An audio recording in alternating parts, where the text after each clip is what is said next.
Flames lick the night sky. Janelle Brooks, just 10 years old, risks everything to save a stranger trapped in a burning car. The heat is intense, but her courage is stronger.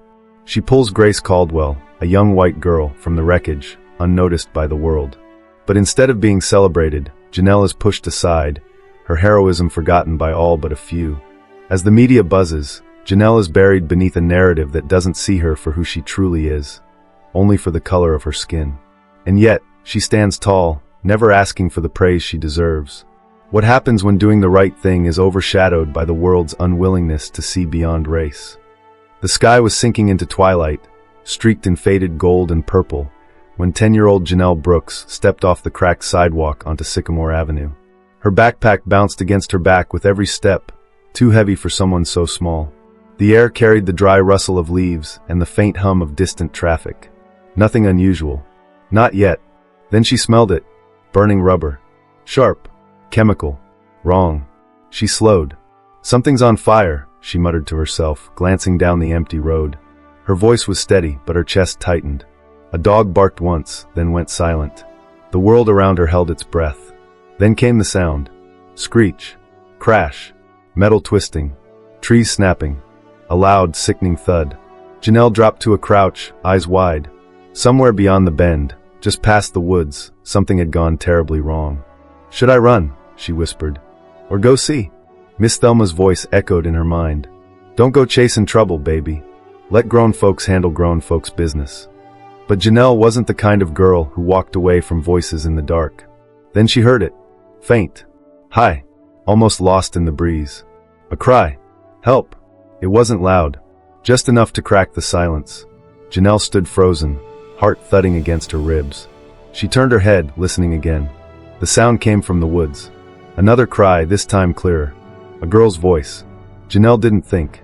She ran. Branches snapped against her arms as she tore through the underbrush. Her legs pounded the dirt path. The smell of smoke grew stronger. Her throat burned. Then through the trees she saw it. A car. On its side. Smoke curling from the hood like a snake. And someone was still inside. Janelle Brooks wasn't like most kids her age. She didn't talk much in school unless she had to. She didn't run with the loud crowd at recess. Her favorite place wasn't the swings but the corner seat by the window, where she could see the street and watch the world go by. She noticed things other folks missed. She lived with her grandmother, Miss Thelma, in a small 2-bedroom house that always smelled like eucalyptus rub and cinnamon toast. Her parents hadn't been around for a long time. It was just the two of them, and that was enough. Most days after school, Janelle stopped by Thelma's corner store, the one with the buzzing neon sign and the bell that jingled whenever someone walked in. "Got my now and laters, Grandma," she'd call out, waving the pack in her hand. "Put it on the counter and grab a bottle of water. You ain't about to ruin your teeth on my watch," Thelma would scold from behind the register, though her eyes always smiled. It wasn't a fancy life, but it was steady. Safe. Until now. Janelle stood at the tree line, facing the smoke curling up from the wreckage. The light from the fire danced across her brown skin. Her breath caught in her throat, not from fear, but from something deeper, the sudden knowing that whatever happened next would change everything. Her fingers curled into fists. Her legs didn't shake. She took a step forward, then another. The crunch of glass underfoot. The hiss of steam. And through the shattered windshield, she saw her, a girl maybe 13, slumped over the dashboard, blood trickling down her cheek. Janelle's breath hitched. "Hang on," she whispered. "I'm coming." Janelle pushed through the last tangle of low branches, her breath sharp and quick. The smoke was thicker now, acrid, stinging her nose and throat. The crashed car rested sideways against a crooked pine, its front end wrapped around the trunk like it had tried to stop itself too late. Glass glittered like ice across the ground, and steam hissed from the crumpled hood. She hesitated for half a second, just long enough to think, this could blow. This could go up any second. But then she saw her, the girl in the front seat. Face pale, blood dripping from her temple. Brown hair matted and tangled. Head slumped against the steering wheel. "No, no, no," Janelle whispered. "Come on." She stepped closer, her sneakers crunching over shards of glass and metal. Her fingers trembled as she pressed them to the fractured window. The windshield was a spiderweb of broken lines, barely holding together. "Hey," she called louder now. "Can you hear me?" The girl stirred, just barely, lips parting, a faint moan escaping. She's alive, Janelle breathed. She darted to the passenger side, grabbing for the door handle, but it was smashed flat into the frame. She yanked hard. Nothing. She planted her feet and pulled again. Still nothing. Dang it, she hissed, sweat beading at her brow. Then she remembered the loose metal she'd stepped on. Some piece of the bumper, jagged but sturdy. She picked it up with both hands and slammed it into the windshield. Once. Twice. A third time. The glass cracked, then caved inward with a heavy pop. Hold on, she muttered, shoving her arm through the hole. Jagged edges scraped her wrist, but she didn't stop. She gritted her teeth and reached until her fingers brushed fabric, a sleeve. I got you, she said. Just hold still. She pulled. The girl groaned, body stuck at the waist. Janelle let go, panting, mind racing. Her eyes scanned the wreckage. She reached in again, grabbing higher this time, under the arms, and yanked with everything she had. The girl tumbled forward. Janelle caught her, barely, and staggered back under the weight. Then came a sound that made her blood freeze. A low, rising hiss, followed by a crack of flame. She turned, eyes wide. The fire had reached the dashboard. Move, move, she gasped, dragging the girl by the arms, stumbling backward. They made it 15 feet before the car exploded behind them. The heat slapped her back like an open hand. She fell forward, shielding the girl's body with her own. Silence, then a ragged cough. The girl was breathing, and Janelle, somehow, was still on her feet. Janelle's ears rang from the explosion, but her body moved on instinct. The blast had knocked her off balance, but she held on tight to the girl, shielding her from falling glass and debris. The heat from the fire still pulsed against her back like an open furnace. Every breath was thick with smoke and grit, her eyes watering, skin scraped raw. Come on, she whispered, half to herself, half to the limp girl in her arms. We're not done yet. She adjusted her grip, crouching low, arms hooked beneath the girl's shoulders. The girl's legs dragged behind, scuffed from the gravel. Her weight was awkward, dead weight, but Janelle didn't complain. Her legs burned. Her chest ached. But she moved. One step, then another. Don't stop now, she gasped, staggering toward the road. You're not gonna die today, not on my watch. Behind her, the car was fully engulfed. Flames roared like angry beasts, swallowing the vehicle in waves of red and orange. She didn't look back. Couldn't. The trees opened just enough to reveal a patch of pavement. Headlights flickered through the leaves. Then came the wail of distant sirens. Almost there, Janelle murmured. Just stay with me. The girl stirred again, coughing weakly. Her lips parted, whispering something Janelle couldn't catch. I got you, Janelle told her, her voice steady now, despite the tremble in her arms. You're safe. By the time the paramedics arrived, Janelle was on her knees at the edge of the road, the girl resting against her lap like a sleeping child. One medic rushed to the injured girl, checking her pulse and calling for oxygen. Another gently tried to lift Janelle to her feet. Sweetheart, are you okay? Are you hurt? Janelle blinked, dazed. Her arms were streaked with cuts. Her sweatshirt was torn, soot-stained and damp with sweat. But she shook her head. I'm fine, she whispered, though she wasn't sure it was true. The paramedics barely had time to ask her name before another call came through. The girl needed to be moved fast. One of them turned. Kid, you got a name? Janelle hesitated. Then she shook her head. No, she said softly. Just take care of her. And before anyone could stop her, she grabbed her backpack from the ditch, turned toward the trees, and disappeared into the night. Just a little girl from Southside, who ran into fire and walked back out. The night air was still heavy with smoke when Janelle Brooks slipped back through the trees. Her arms throbbed, her sweatshirt clung to her in damp patches, and her shoes were coated in dust and ash. But she didn't stop. She walked like she always walked, head down, eyes forward, quiet. Back home, the lights from Grandma Thelma's kitchen glowed soft and golden through the window. The scent of fried cornbread still lingered faintly in the air. Everything looked just like it had when she left, as if nothing had happened. Thelma turned when Janelle stepped inside, her eyes narrowing. You're late, she said. And what on earth, what happened to your arms? I tripped, Janelle replied, not meeting her eyes. Thelma crossed her arms. You tripped, huh? Janelle nodded. It wasn't bad. Thelma didn't press. She just sighed, pulled a dish towel off the hook, and began gently wiping soot from Janelle's face. You got a good heart, baby, she murmured after a beat. Just don't let this world break it. Janelle's throat tightened, but she didn't speak. She just sat down at the kitchen table, stared at her untouched plate of cold grits, and let the silence wrap around her. Across town, Grace Caldwell was being wheeled into emergency surgery. Nurses rushed. Machines beeped.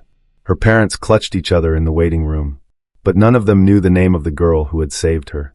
And by morning, the story would already begin to fade. The news wouldn't mention Janelle Brooks. No cameras had seen her. No headlines would call her a hero. But somewhere deep inside, Janelle knew what she had done. And sometimes, knowing was the only reward you'd get in a world that didn't always see girls like her. The hospital room was too white, too bright. The ceiling lights buzzed faintly, and the air smelled of antiseptic and plastic. Grace Caldwell stirred beneath stiff sheets, eyelids fluttering against the haze of pain and medication. A soft beep echoed beside her. Machines blinked.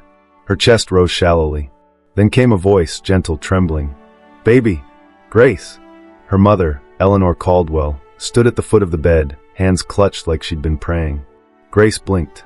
Her throat was dry, her lips cracked. "Where?" she rasped. "You're in the hospital, sweetheart," Eleanor said, tears welling in her eyes. "You've been in an accident." Grace closed her eyes for a moment, flashes hitting her like jolts, trees, spinning headlights, glass, fire. And then a voice. Someone yelling. Hands pulling her from the dark. She opened her eyes again, her voice scratchy. There was someone. Eleanor looked at her gently. "I know." Charles Caldwell, Grace's father, stepped into view, still in a dark tailored suit, not a wrinkle out of place. He stood tall, arms crossed, his face unreadable. "Who saved me?" Grace asked. "We don't know yet," Eleanor said softly. "A girl. Young. The paramedics said she disappeared before they got her name." Grace frowned. "But I remember, she told me to hold on. She didn't leave me." Charles's jaw tightened. "Let's not dwell on that right now." But Grace shook her head. "No. I want to thank her." Eleanor touched her daughter's hand. "We'll find her." Across the room, Charles said nothing. But the flicker in his eyes said everything. To him, the less attention this story got, the better. But Grace wasn't going to let this go. Not when a girl had run through fire to pull her out. Outside Grace's hospital room, hushed voices drifted down the corridor. Charles Caldwell stood beside the attending nurse, arms folded, face taut.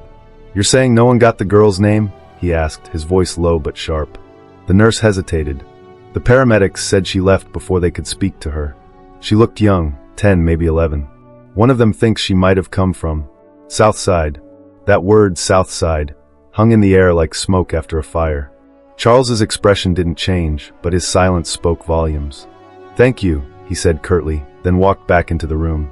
Inside, Eleanor Caldwell was adjusting Grace's blanket, gently smoothing it along her arms. Grace was half asleep, but stirred when she heard her father re-enter. "Did they find her?" she asked, her voice hoarse. Charles gave a brief shake of his head. "Still looking." Eleanor turned to him. "We need to do more than look. Someone saved our daughter's life, Charles. We owe her." Charles stiffened. "We don't know anything about her. Let's not turn this into a spectacle." Eleanor narrowed her eyes. "It's not a spectacle to say thank you." He met her gaze coolly. "You know how this works. If the media gets wind that some kid from Southside pulled Grace out of a burning car." Grace cut in. "So what if she did?" Charles paused. "She's not from here," he said carefully. "This could bring attention we don't want." Eleanor folded her arms. "Attention for what? That our daughter's alive because of a little girl who didn't hesitate." Charles didn't answer. He just checked his phone and walked to the window. Grace stared after him, confused. She didn't understand everything yet, but she understood this much. Someone saved her life. And her father seemed more concerned about where that someone came from than who she was. The bell above the door jingled as Eleanor Caldwell stepped into Thelma's corner store. The place smelled like floor wax and lemon drops. A small fan rattled from the shelf behind the counter. Janelle Brooks, sitting quietly near the back with a pack of now and laters half open in her lap, didn't look up. She heard the heels before she saw the woman. Too polished. Too put together for this neighborhood. Eleanor scanned the store, her voice polite but urgent. "I'm looking for a young girl. Around 10. She may have been here last night." Behind the counter, Thelma didn't so much as blink. "We got plenty of girls that age. You got a name?" Eleanor hesitated. "No, but my daughter, Grace Caldwell, was in a car accident last night. A girl pulled her out. She saved her life. We've been trying to find her." Silence fell. For a beat, even the buzzing fan seemed to stop. Janelle shifted slightly, unwrapping another piece of candy, keeping her head low. Thelma glanced sideways at her granddaughter, then back at Eleanor. Her voice was even careful. "What do you want with her?" "I just want to thank her," Eleanor said. "That's all? You sure about that?" Thelma asked.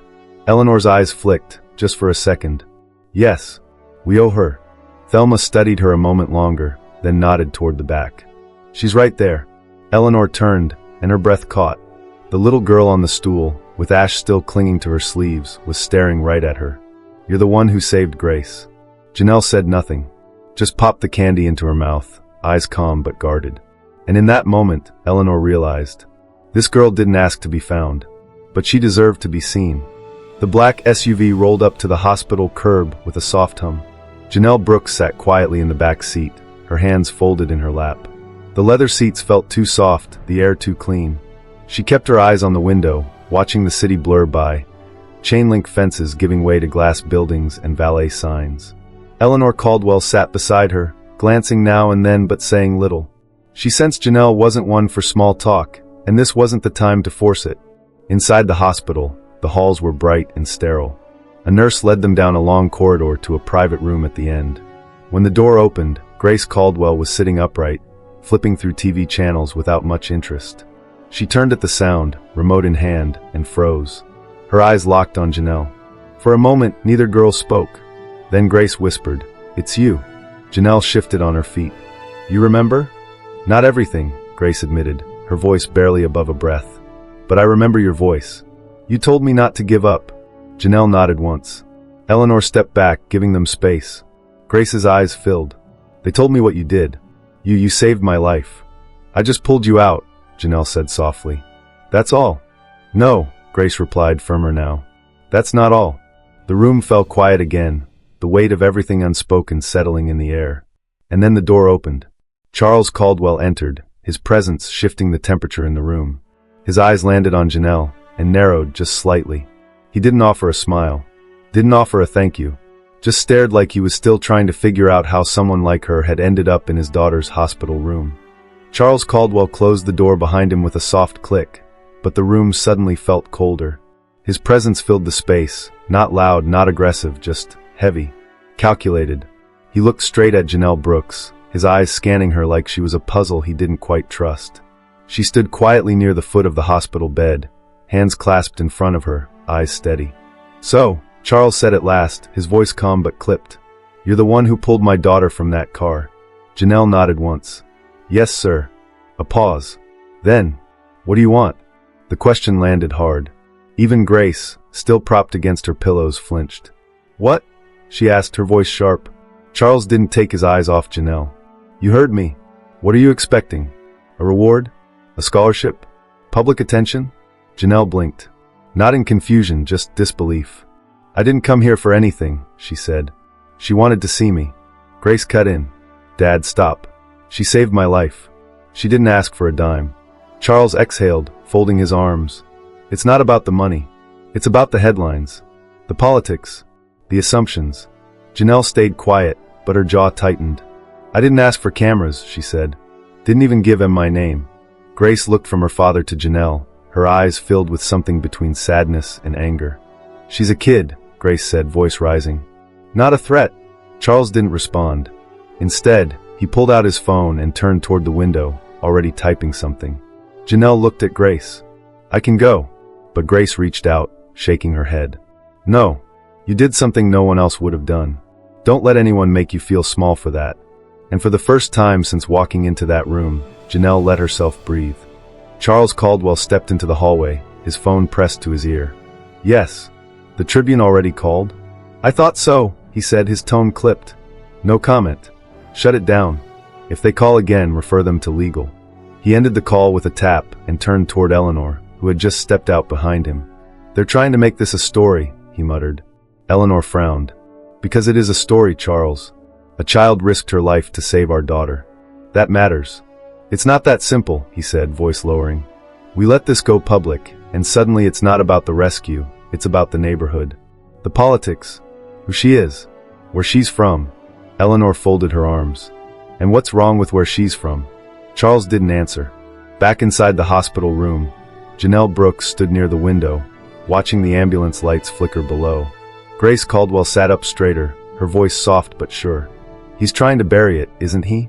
Janelle turned. I think so. Grace shook her head, frustration rising. He doesn't want the world to know someone like you saved someone like me. Janelle didn't argue. She already knew the answer. Moments later, Charles re-entered the room, smoothing his jacket like nothing had happened. We'll have a car bring you home, he told Janelle. Eleanor added gently, thank you again, sweetheart. Truly. Janelle looked to Grace one last time. You'll be all right? Grace nodded. Because of you. Charles held the door open, but Janelle didn't rush. She took one last look around the pristine room, the kind of place her grandma would never see unless something had gone terribly wrong. Then she stepped out quietly like she always did, unnoticed by the world, but unforgettable to the one life she saved.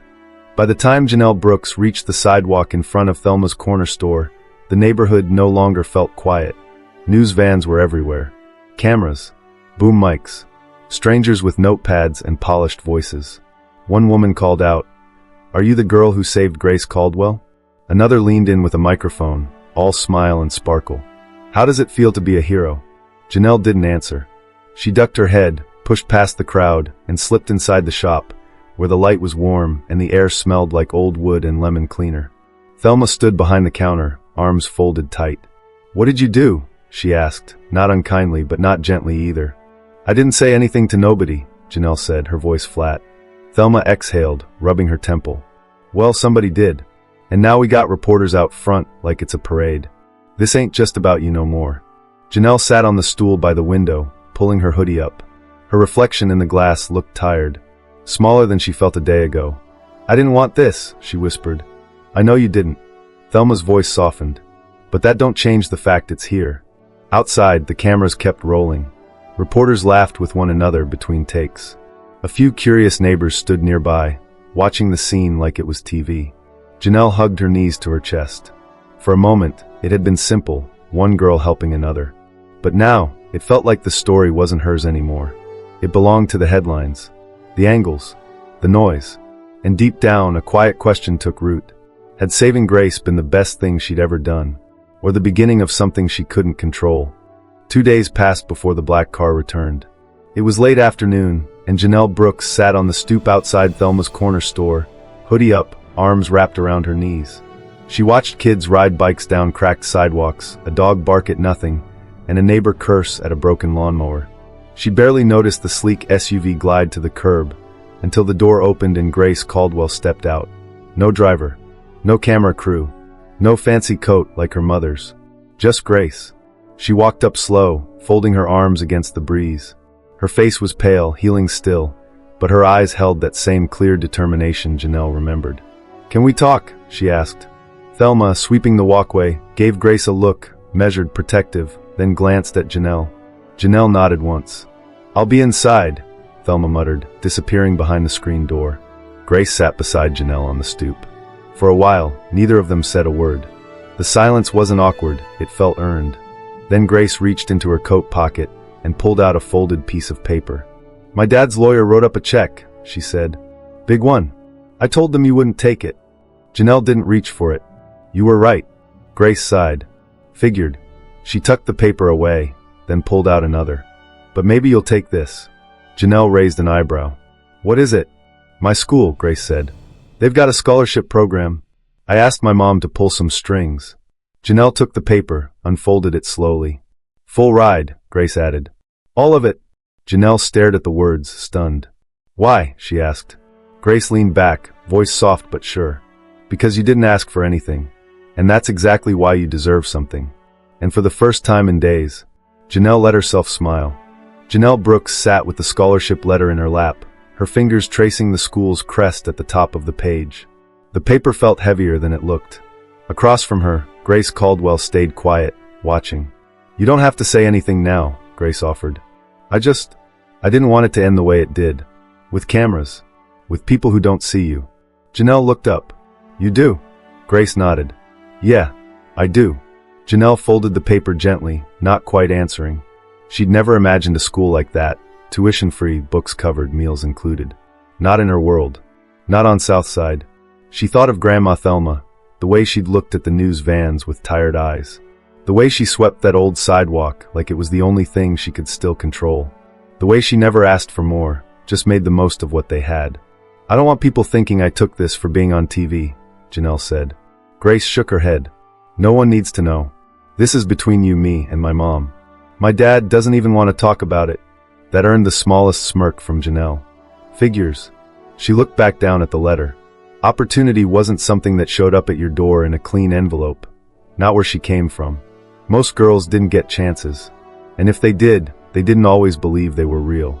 But this felt real. She tucked the letter into her backpack and stood. I'll think about it, she said. Grace stood too. That's all I hoped for. And with that, the two girls parted ways on that cracked sidewalk. No reporters, no fanfare. Just quiet understanding. And somewhere in her chest, Janelle felt the weight of a new kind of choice, one that could shape her future. The sun was beginning to set when Janelle Brooks stepped outside again, a quiet calm in her chest. The air felt different, cooler, quieter, but the streets were the same. Same broken pavement. Same flickering streetlight on the corner. Same corner store with the faded awning that still read Thelma's in peeling paint. Inside, Grandma Thelma leaned behind the counter, counting change like she always did. She looked up when Janelle walked in, eyes narrowing. You all right? She asked. Janelle nodded. Yeah, I think I am. Thelma didn't push. She just gave a little grunt and went back to the register. Janelle grabbed a bottle of water, dropped her change on the counter, and smiled for the first time in days. Later, she sat on the stoop alone, watching the street grow dark. No news vans. No microphones. Just a few porch lights flickering on, one by one. She pulled out the scholarship letter again, holding it in her hands like something fragile. She wasn't sure where life would take her now. She wasn't sure if that school would feel like home, or if people there would see her the way Grace Caldwell had. But she knew this much. She'd pulled a stranger from a burning car. She hadn't asked for cameras or credit. And even if the world forgot her name tomorrow, Grace wouldn't. Because heroes don't always look like they do in comic books. They don't always wear uniforms or medals. Sometimes they wear hand-me-down sneakers. Sometimes they walk alone. Sometimes they pull their hoodie up not to hide but just to think. And when the world isn't watching, they still choose to do the right thing. That's what makes them heroes. What the world misses when it looks the other way. In a world that moves fast and forgets even faster, it's easy to overlook the quiet ones. The children who don't ask for attention. The voices that don't rise above the noise. The people who do good when nobody's watching. Janelle Brooks was one of those people. A 10-year-old girl who lived on the Southside. Who walked home from school with a worn-out backpack and a head full of thoughts. Who didn't chase trouble but ran straight into fire when someone else needed help. She didn't wear a cape. She didn't carry a phone to record herself being brave.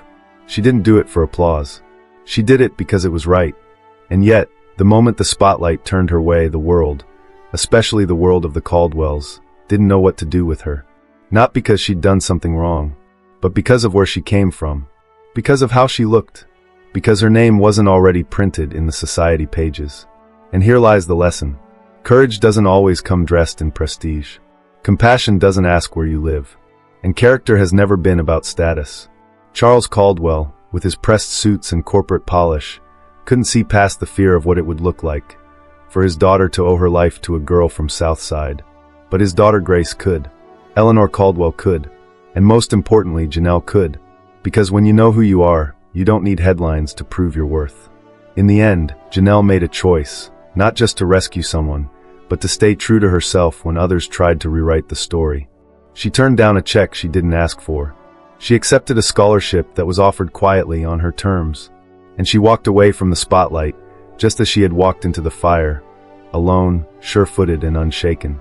It's easy, especially in this day and age, to assume that the loudest person is the bravest. But stories like Janelle's remind us that quiet doesn't mean weak.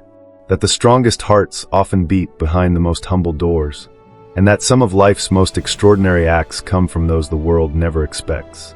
So maybe the lesson isn't about race or class alone, though they thread through every line of this story. Maybe the deeper truth is this. Never underestimate the power of a child raised on love instead of wealth. Never dismiss a heart just because it beats in a hoodie. And never forget that doing good doesn't require an audience, just the will to act. Because the world may forget your name. But the life you save? That memory never fades. What would you have done if you were in Janelle's shoes? just 10 years old, faced with smoke, fire, and a life-or-death decision, knowing the world might never recognize you for it. Do you think real heroes should be rewarded, or is doing the right thing enough? Share your thoughts, and don't forget to like and pass this story on to someone who believes in quiet courage.